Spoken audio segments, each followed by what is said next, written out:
you're taking the multiple choice section of the AP Language and Composition test, you're going to need to know how reading questions are totally different than the writing questions. The writing questions ask you to read passages like an editor, not analyze them like a critic. In this video, I'll teach you how to think like an editor and answer these revision questions correctly. Yes. Hi, I'm Dr. Clay Zuba, inventor of Zubafy. Welcome to video 5 in my series on mastering AP Lang multiple choice questions. In videos 1 through 3, we covered test structure, how to read passages, and how to answer reading MCQs, both basic and advanced. Today, I'm teaching you how to master the writing MCQs, the revision questions. Here's what we're covering: how writing questions differ from reading questions, the 5 main types of revision questions that you'll encounter, how the 3 distractors appear in writing questions, and how to practice with real examples from the test. Writing MCQs test different skills than reading MCQs. The good news, the same process of elimination that I've taught you in earlier videos works here. Now, learn to edit like queens and kings. Yes. First, let's be clear about the fundamental difference between reading and writing questions. Reading questions ask you to analyze published passages. You're examining what the author is doing rhetorically. What's the tone? What's the purpose? How does this word choice work? The passages are from polished, complete works. Writing questions ask you to revise draft passages. You're suggesting improvements for works in progress. Should sentences be deleted? Which word fits better here? Where should this evidence go? The passages resemble student writing that needs refinement. Here's the key mindset shift. Reading questions assume the passage is already effective. Writing questions assume the passage needs work. When you see a writing passage, you should be looking for problems. Where's the writing unclear? Where does the organization feel awkward? Where could the evidence be stronger? Where does the tone seem inconsistent? You're not analyzing what's already there as much as you're identifying what should be better. Writing questions fall into 5 main categories. Understanding these questions help you recognize what each question is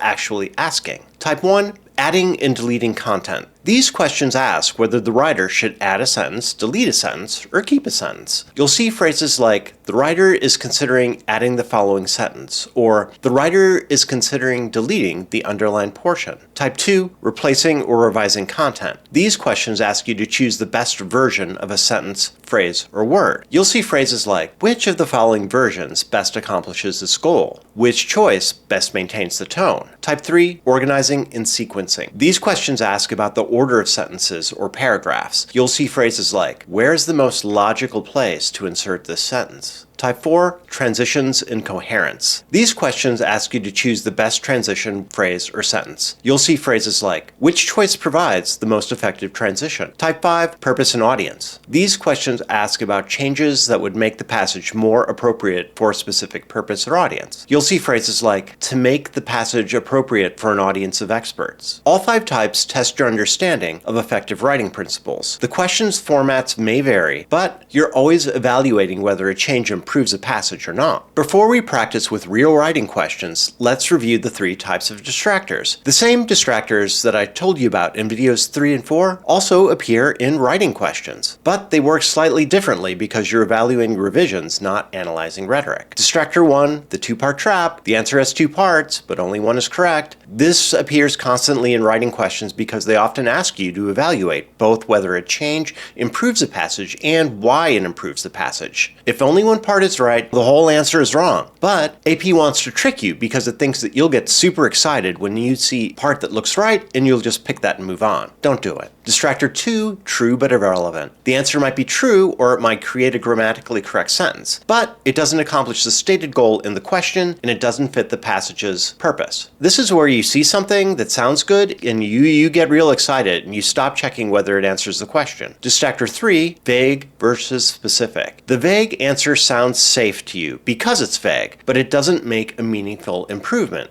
The specific answer directly addresses the passage's needs. Writing questions reward precision in what needs to be fixed and how to fix it. Don't pick the vague one, pick the specific one. As we work through the practice questions, watch for these distractors. They're the same patterns, just applied to revision questions. Let's look at practice questions from the 2025 AP Language and Composition exam. This first question comes from the passage about self-knowledge by psychologists Jesse, Sun, and Simine Vizère. A draft passage explaining research about how people perceive their own behavior. Question 26 asks, the writer wants to avoid revealing any potential bias in sentence 5, reproduced below. Sun and Vizier conspired on an experiment to study the latter category. Which of the following versions of the underlined portion of sentence 5 best accomplishes the goal? Step 1, read the question. Think about the question. It's asking about avoiding bias. The word conspired might suggest negative intent. Step 2, return to the passage. Sentence 5 reads, Sun and Vizier conspired to an experiment to study the latter category. Remember, the word conspiring has a negative connotation. It suggests plotting or scheming. Step 3, think about what you need here. You need a neutral word for working together on research. Something like collaborated or designed.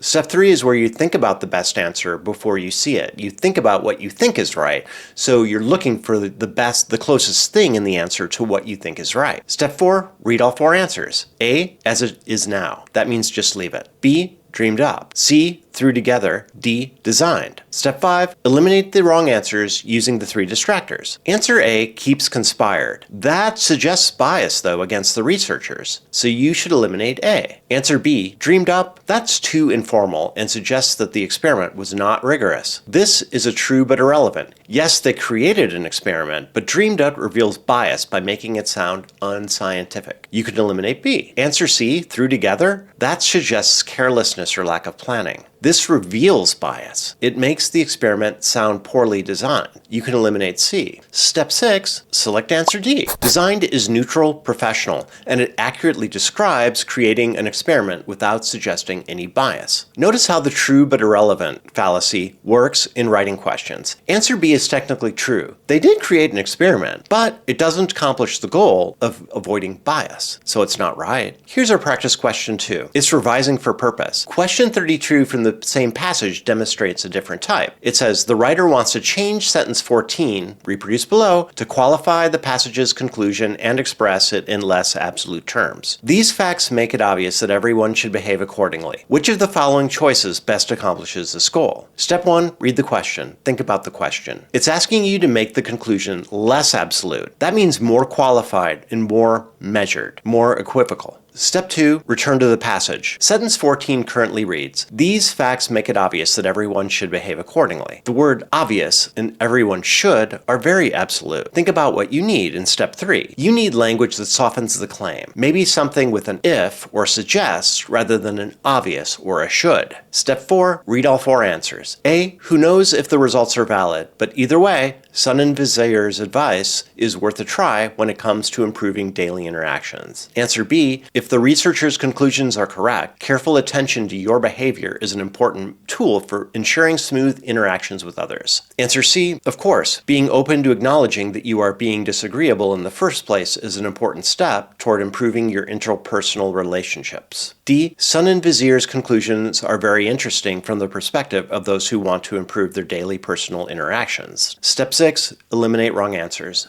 Answer A is too casual and dismissive. Who knows if the results are valid? Undermines the entire passage's validity. This is true but irrelevant. Maybe the advice is worth trying, but it doesn't qualify the conclusion appropriately because it sounds weird. Eliminate A. Answer C changes the topic. It's about acknowledging that you're disagreeable, which was not the focus of sentence 14. This is also true but irrelevant. It might be true, but it doesn't answer what the question asks, so eliminate C. Answer D, very interesting, doesn't provide a qualified conclusion. It just comments on the findings without making a claim. In fact, it meets the requirements of our vague versus specific fallacy, so you should eliminate D. Step 6, select answer B. It qualifies the conclusion with if researchers' conclusions are correct, and it maintains a reasonable claim about the importance of attention to behavior. This accomplishes the goal. Notice the way this is pretty close to what we were looking for in step 3. Notice that both true but irrelevant and vague versus specific appeared in this same set of answers. In this set of answers, AP will totally do that to you. Let's look at one more practice question. This one is about adding content. Question 27 asks about adding information. The writer wants to add a sentence after sentence 7 to expand on the narrative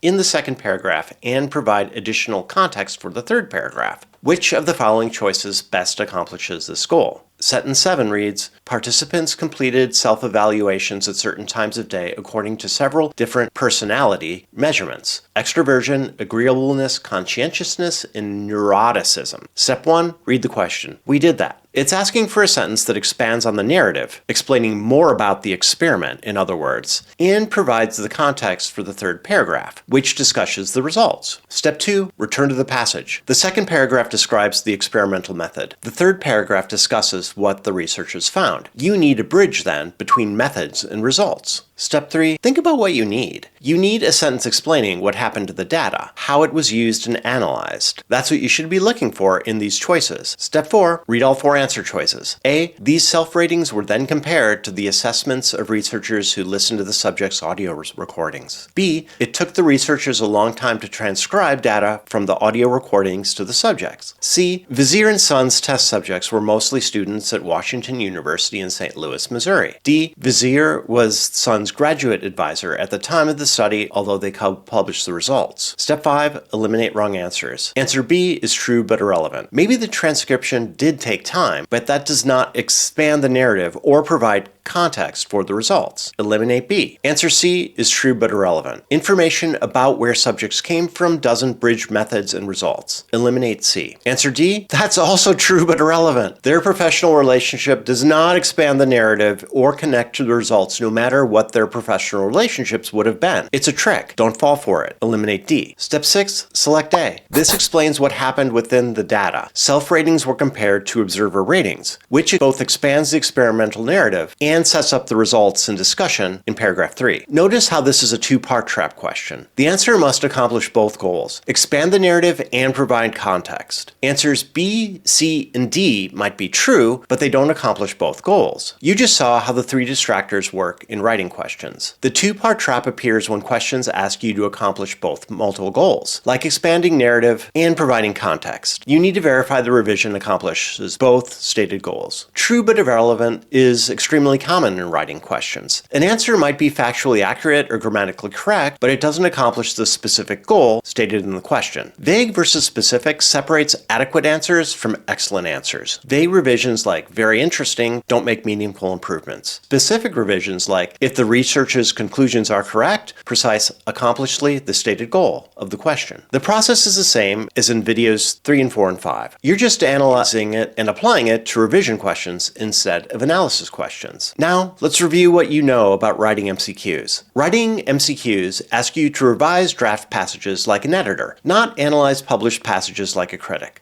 The 5 main types, they are adding or deleting content, replacing or revising content, organizing and sequencing, transitions in coherence, and purpose and audience. The same 3 distractors from video 3 appear in writing MCQs: the two-part trap, true but irrelevant, and vague versus specific. Always verify that the revision accomplishes the stated goal. Always check whether an answer is true but doesn't actually improve the passage. And always choose specific revisions over vague ones. You now have all the tools to master the writing MCQs. The distractors are the same. The process is the same. You're just thinking about revision now instead of analysis. In video 6, the final videos in this series, I'll help you create a personalized test day strategy. Should you do the reading or the writing first? Should you work on the archaic passage in the MCQs first or save it for last? We'll figure it out, and we'll figure out what works for your personality and for your strengths. Drop a comment telling me which type of writing question you find most challenging, and I'll try to help you out with some additional strategies. Thanks for watching Zubafy. Remember, the distractors are the same. You're just editing instead of analyzing. Yes!